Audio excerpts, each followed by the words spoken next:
Hi, so today I'm going to be doing a presentation on running a business with BPD, what it is, and the challenges and strengths.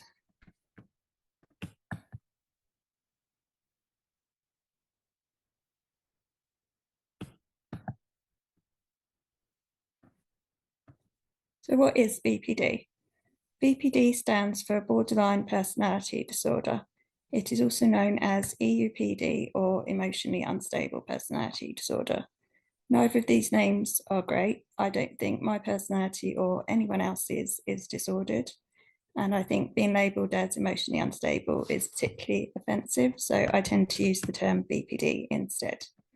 It's classified as a severe mental health illness, and people with BPD are highly sensitive.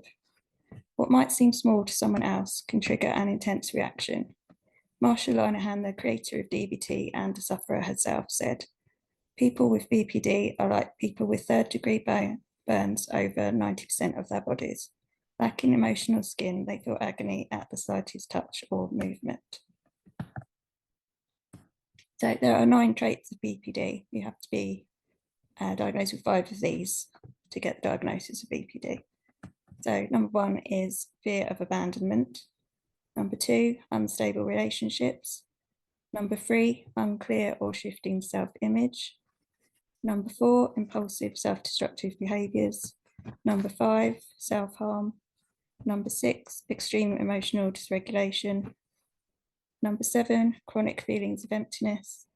Number 8, intense anger. And number 9, paranoia.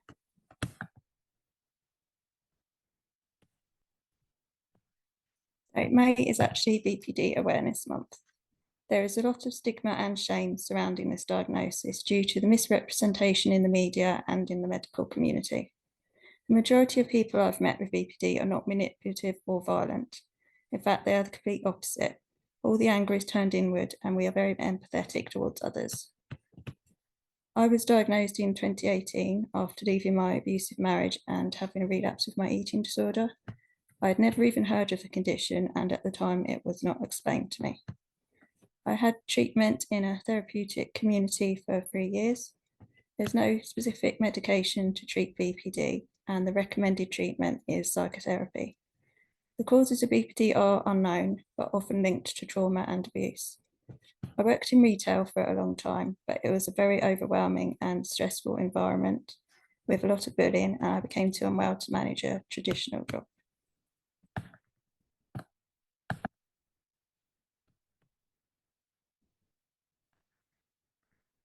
I became self-employed in September 2022, working a few hours a week as a peer support worker for a mental health charity. Then in January 2023, I started my business with Park Lane Jewellery. I needed something to focus on to keep me busy and a way to connect with other people. It also meant a bit more money coming in and gave me the freedom to work around my mental health.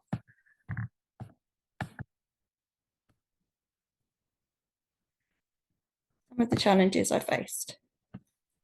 I struggle a lot with anxiety, especially social anxiety, which obviously can make running a business really difficult. I find meeting new people really hard, whether that's one-to-one or in a group. Networking meetings have often been stressful and difficult for me. I've tried a few over the past year, but most didn't work for me. Some people were critical of the way I do things, and especially of me being quiet. I would be told these are the things you should be doing, and I would come away feeling bad about myself and I'd failed in some way just because of the way that I am. It felt judgmental rather than supportive or encouraging. 1In is the one group I've stuck with because the group is very supportive and feels safe. I've never been made to feel inferior, and people have accepted me for who I am. This has made such a difference to my self-confidence and how I feel about myself. I also find it really difficult to message people I don't know, so this has been a big challenge. Another challenge has been my depression. It leaves me unmotivated and low, so I really have to push myself to do things and attend meetings. I also have to not listen to all the negative thoughts in my head about myself. Another challenge has been with overworking. I tend to throw myself into work. I get very hyper-focused, and it's a way to escape what's going on inside my head. I spent the first year in business not taking any breaks and burning myself out. I'm now learning to take more breaks and rest and make more time for me. Another challenge is building relationships with people. Small talk is hard for me and I feel awkward a lot of the time. Here are some of the positives. These are the strengths I have as a highly sensitive person, which I feel enhance my business. I'm a very creative person. I love using visuals, storytelling, and using my own experiences. I'm very empathetic, caring, and compassionate towards other people. I love helping others. I have a lot of resilience. I never give up. I'm very hardworking and I love learning new things. I'm great at timekeeping. I'm often early. And I'm very passionate about the things that I am interested in. What I've learned and how I've grown.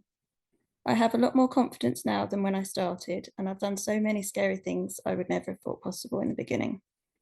I've done in-person events, gone live, been to conferences, and done a few of these presentations. It's opened up new opportunities for me and given me ideas for the future. I've also learned to be more flexible. I can be quite rigid when it comes to structure and routine. I find change and uncertainty really hard, but I'm getting better at it.